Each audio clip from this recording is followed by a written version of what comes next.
In 1997, a former national security advisor sat down and wrote the operating manual for American empire. He did not call it that, he called it geostrategy, but he was admirably honest about what he meant. Zbigniew Brzezinski's The Grand Chessboard is one of the most candid statements of how a superpower thinks about the world ever published by a person who actually helped run one. It is lucid, unsentimental, and in places chillingly precise. It is also, I think, wrong in ways that the 3 decades since its publication have made impossible to ignore. Brzezinski's central argument is that Eurasia is the chessboard on which global primacy is decided, that America became the first truly global power by accident of the 20th century, and that the supreme task of American policy is to remain the arbiter of Eurasia by preventing any rival from consolidating it.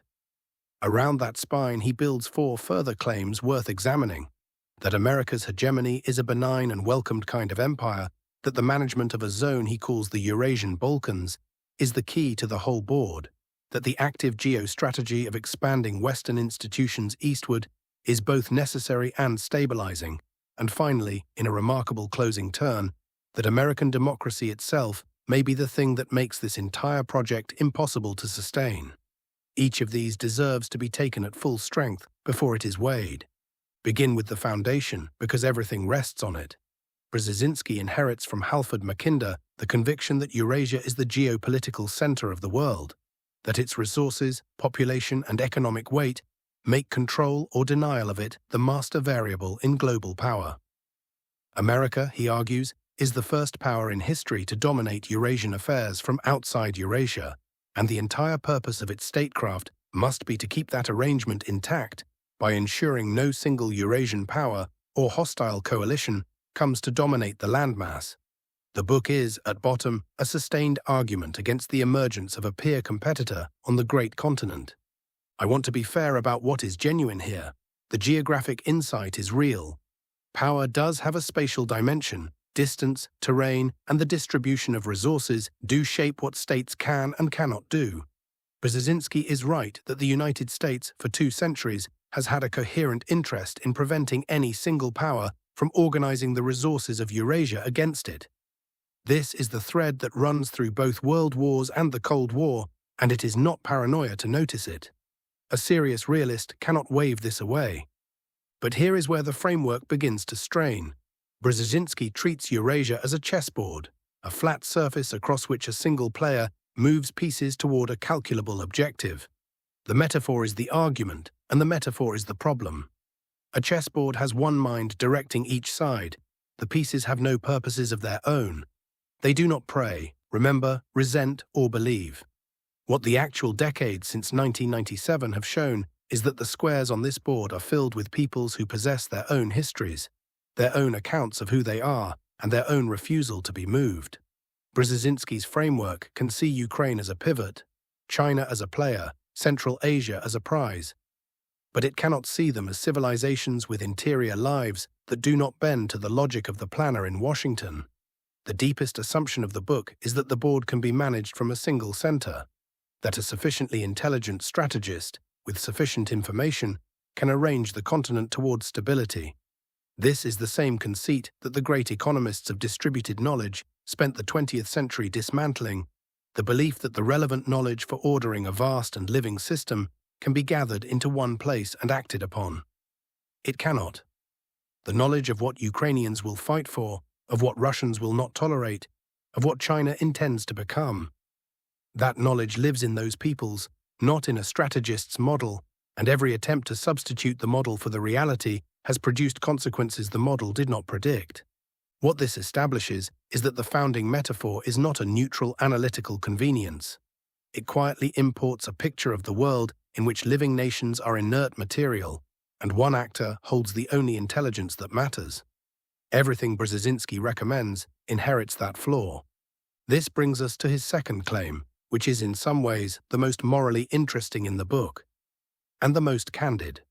Brzezinski does not flinch from the word empire. He compares American power directly to Rome, notes that in 1996, America stationed almost exactly the same number of soldiers abroad as the Roman legions at their height. and argues that American hegemony is nonetheless a new and gentler kind of imperium.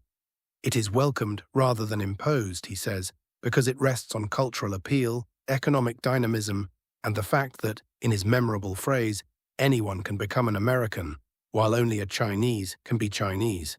The empire is benign because it is open. There is something to honor in this honesty. Brzezinski refuses the comfortable euphemisms that lesser strategists hide behind. He is right, too, that there is a real difference between a power that attracts and one that merely conquers. The pull of a way of life is a genuine form of power, and pretending otherwise would be naive. The longing of Central Europeans to rejoin what they considered their cultural home, which he describes well, was real. And yet the claim that this empire is benign because it is open conceals a substitution that I find revealing. Notice what makes Brzezinski's America attractive in his own telling. It dissolves particular identity. Anyone can become an American precisely because being American, in this framework, is membership in a universal market and a universal culture, rather than belonging to a specific people, faith, and inheritance. Brzezinski presents this as the empire's great strength, and on the chessboard it is.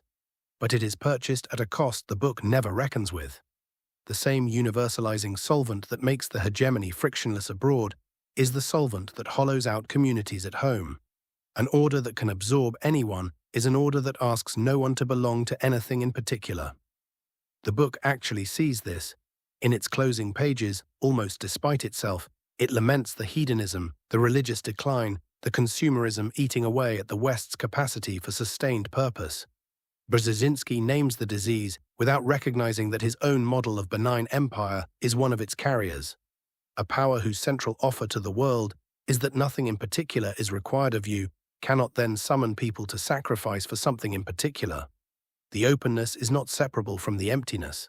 What this establishes is that the benignity of the empire and the dissolution of the things that make life worth defending are not two separate phenomena.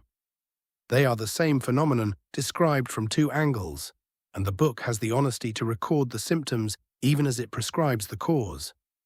The third claim is where strategy becomes action. Brzezinski argues that the active task of American policy is to expand its institutions eastward, to enlarge NATO, to draw the new states of Central Europe into the Western framework, and above all to ensure that Ukraine is secured into the Western orbit, because without Ukraine, he argues, Russia cannot again become a Eurasian empire. He is explicit and unsentimental. A Russia detached from Ukraine is a manageable regional state. A Russia reunited with it is once again an imperial rival. The expansion of the Western bridgehead is therefore not provocation, but prudence. The analytical clarity here is real, and it has been vindicated in a terrible way. Brzezinski understood, more precisely than almost anyone writing in 1997, exactly how central Ukraine was to the Russian self-understanding and to the future shape of Eurasian power. He saw that this was the hinge. On the descriptive level, the man was not wrong about the stakes. But this is precisely where the chessboard logic produces catastrophe rather than stability, and it does so for a reason the framework cannot see.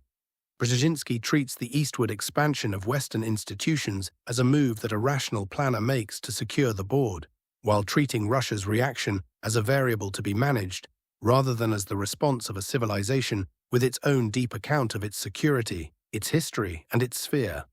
The structural realists he half belongs to could have told him what would follow. When you expand an alliance toward a great power's core, that power will not experience your intentions, however benign you believe them to be.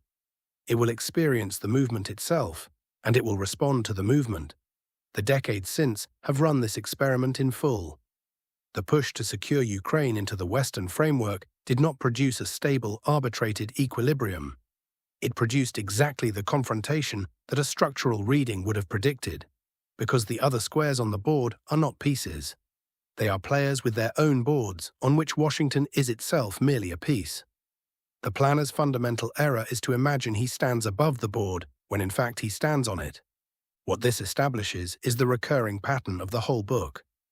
Each recommendation assumes a single intelligence, arranging inert pieces toward a designed outcome.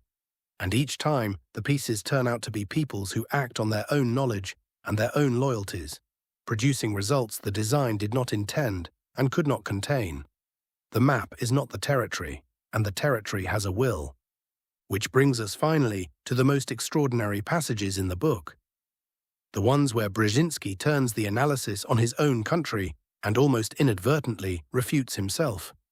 In the closing chapter, he acknowledges that a genuinely populist democracy has never before sustained imperial supremacy, that democratization is inimical to imperial mobilization, that the American public overwhelmingly prefers cooperation to dominance, and that the country's own culture, hedonistic, distracted, no longer animated by shared religious or civilizational conviction, may make the sustained exercise of imperial power impossible.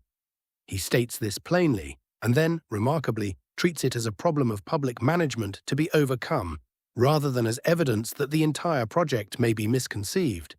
I find this the most honest moment in the book, and I want to credit it fully. Brzezinski is too serious a thinker to hide the contradiction at the heart of his recommendation. He sees that a free people, left to their own instincts, do not want to run an empire, and he records it. But consider what he has actually conceded. If the citizens of a republic, governing themselves, consistently prefer cooperation to dominion and refuse to sacrifice their sons for the management of a distant chessboard, then perhaps that preference is not a deficiency of will to be engineered around. Perhaps it is wisdom. Perhaps the ordinary person who would rather his country do its fair share among others than rule over them is seeing something the strategist cannot, that a people is meant to govern itself and tend to its own common life, not to administer the planet. Brzezinski frames the democratic reluctance to bear imperial burdens as a weakness that complicates the geostrategy. I would say the geostrategy is indicted by its incompatibility with a free people's deepest preferences. When the thing you are recommending can only be sustained by overcoming what your own citizens, in their settled judgment, actually want, the problem may not be the citizens. What this establishes is the final turn of the argument. The book spends 200 pages explaining how America must manage the world, and then concedes that Americans themselves do not want to, that their freedom makes them unfit for the task, and that their culture is dissolving the very cohesion the task requires. Brzezinski offers this as a warning to be heeded. It reads instead as a confession. So where does the whole examination land? The Grand Chessboard is a brilliant book, and I mean that without irony.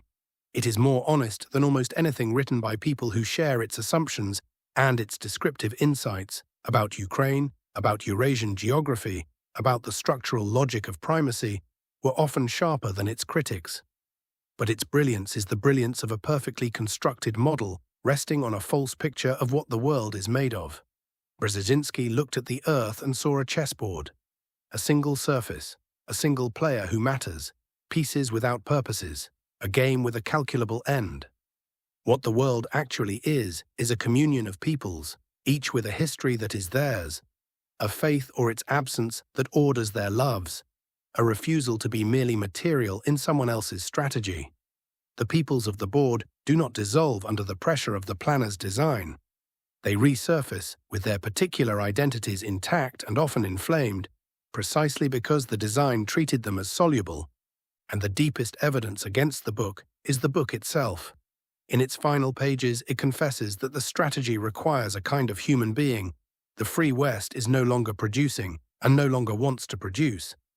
That empire needs conviction, sacrifice, and shared belief, and that the universalizing consumer order it celebrates abroad is precisely what has hollowed those things out at home. The chessboard cannot be managed by a player who no longer believes in anything enough to make the sacrifices that management demands. Brzezinski saw the contradiction with his own eyes and wrote it down, and then asked how to manage around it. The honest answer, which the book gestures toward and cannot quite speak, is that you do not manage around it.